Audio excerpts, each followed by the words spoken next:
Não é clickbait, o Madara tava certo. Em partes. Mas para explicar o porquê, precisamos de um contexto. Existem poucos personagens nos animes como o Madara. O cara enfrentou o exército sozinho, destruiu Konoha, manipulou o moleque e ainda assim acreditava que tudo o que fazia era pelo bem do mundo. Qual era a sua motivação? Porque o plano dele faz sentido? E em que ponto ele virou um vilão? Hoje eu vou contar a sua história e responder essas 3 perguntas. Eu sou o narrador e hoje no Documento Amarelo eu vou ser a sua luz.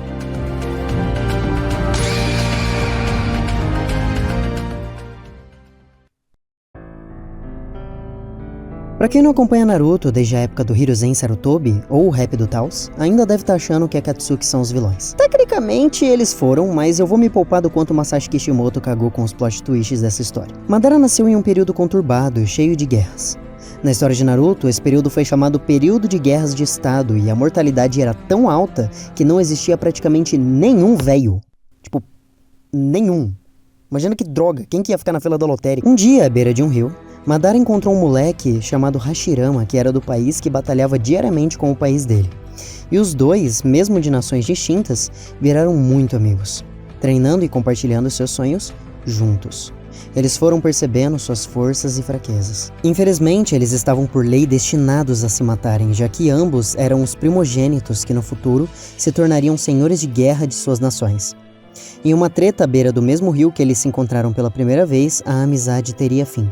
E foi aí onde o Madara tornou seu olho mais forte. Os Uchihas têm um poder bem simples, olhos que copiam movimentos, que podem se tornar mais fortes caso eles sofram algum tipo de sentimento forte, como a dor que Madara sentiu ao ver seu ex-amigo partir. Só não é maior que a dor de ver você não deixar o like no vídeo. Pelo amor de Deus, eu tive que rever a história inteira do cara pra provar o que eu disse no título, me ajuda aí. Em um dia qualquer, Tobirama utiliza uma técnica fatal contra Izuna, o irmão do Madara. Hashirama deu uma alternativa ao antigo amigo e propõe algo que antes não era possível, só pra deixar Madara salvar o seu irmão. Paz. Izuna, pensando ser um golpe do Senju, recusou a oferta.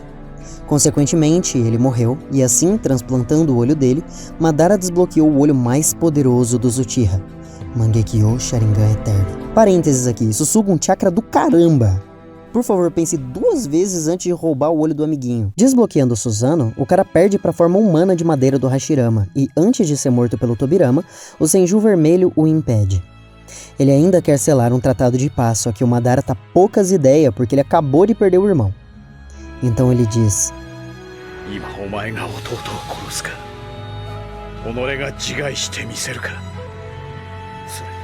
Hashirama, para provar que queria paz, tira sua armadura e estava prestes a enfiar uma kunai em seu peito. O Uchiha segura sua mão e diz que não era necessário, pois ele acreditava nele. Quando crianças, eles queriam paz, e ambos finalmente alcançaram o fim das guerras. Essa era a motivação deles, mas nada nunca é perfeito e algo ruim com certeza ia acontecer. Na Era das 5 Grandes Nações, uma espécie de aliança foi feita entre os Senjus e os Uchihas, fundando assim a Aldeia da Folha que a gente conhece no anime. Obviamente, pela força e potência dos 2 ninjas principais de cada clã, nenhuma nação ia entrar no caminho. Era o fim das grandes guerras e o início de um sistema burocrático pra cacete, que ensinava as crianças a se defenderem ao mesmo tempo que tinha um líder ninja chamado Hokage. Lembra que eu disse que ia dar ruim? Em resumo, Hashirama entendia que as lutas deveriam ser justas. Ele pegou todas as bijus, que em analogia seriam mais ou menos como bombas atômicas, derrotou elas e dividiu elas entre os países. Madara obviamente pensava que isso era uma péssima ideia, porque se você der liberdade ao outro, ela vai te custar em algum momento. E é daí onde vieram as 3 grandes guerras ninja, e o medo dele era que a aldeia, uma hora ou outra, perdesse o posto de maior vila oculta. Independente disso, o Senju era o queridinho que virou Hokage e o Madara era alguém que eles temiam. Uma série de decisões militares ruins fizeram os Uchiha temerem o Madara. E no fim, quando o segundo Hokage foi anunciado sendo o Tobirama, foi a gota d'água. Madara descobriu o Tsukuyomi Infinito a partir de uma pequena tradução da Tábua de Pedra dos Uchiha. Ela falava sobre uma suposta paz verdadeira. O plano era relativamente simples, acabar com o Hashirama para iniciar o plano de salvação. Com várias técnicas e poderes, a batalha foi bem acirrada. Mas obviamente, os dois se esgotaram e virou basicamente um mano a mano sincero. Madara foi perfurado por uma espada e caiu morto no chão. Pelo menos o que se acreditava, porque ele usou o Izanagi e botou a própria realidade em um genjutsu, reescrevendo a história e sobrevivendo. Com as células de Hashirama a partir de sua carne, ele ficou décadas escondido, e como consequência das células e de sua velhice, seu Sharingan se tornou um Rinnegan. E é aqui onde ele faz experimentos com Zetsus brancos e finalmente chega à história do Obito. O plano fazia sentido porque ele queria a paz do mundo. E assim como inocentes na guerra, ele entendia que sacrifícios eram necessários para o mundo inteiro viver em paz, e isso incluía a sua própria vida. Sua mentalidade era de fato nobre. Ele era a mesma criança assustada de anos atrás com o medo das lutas desnecessárias por poder, e é só a partir desse ponto onde ele vira um vilão com atitudes errôneas.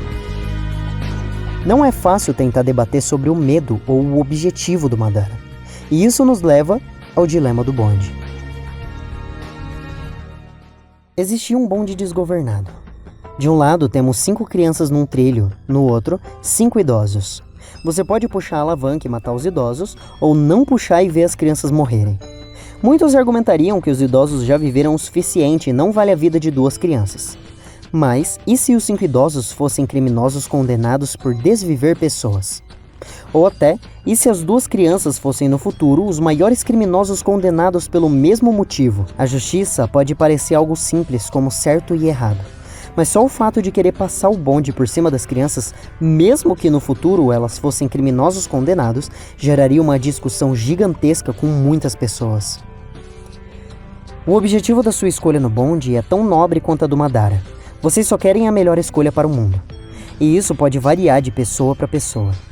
Você pode pensar, não julgue ideais, julgue a forma de alcançá-los. Mas e se a forma de alcançá-los não for tão boa assim? Se o ser humano vai sempre entrar em guerra, sempre se destruir e inocentes sempre cairão no fogo cruzado, por que não tirar a liberdade da escolha de ser violento e colocar o mundo inteiro em transe? Do outro lado, você pode argumentar que as guerras são necessárias, e o erro não está em salvar pessoas, mas querer pará-las. E eu posso recitar uma frase de Dr. Who para você. Porque ao som do primeiro tiro, não importa quanta certeza tenha, nunca se sabe quem irá morrer. Não sabe o filho de quem irá gritar e queimar. Quantos corações vão partir, quantas vidas arruinadas, até o momento onde todos vão fazer o que deveriam ter feito desde o início, sentar e conversar. A humanidade é cataclísmica, e Madara estava disposto a sacrificar a própria vida que poderia ter sido feliz só para salvar os futuros inocentes. E é por isso que ele estava certo no final das contas. Essa foi a análise de um dos personagens mais importantes de Naruto. Se você já assistiu Dragon Ball, recomendo ver esse vídeo na tela onde eu falo sobre por que muitos não entendem o anime. E se já viu One Piece, tenho esse outro vídeo explicando que o verdadeiro tesouro nunca foi o One Piece. Por hoje é isso. Se inscreva e até mais.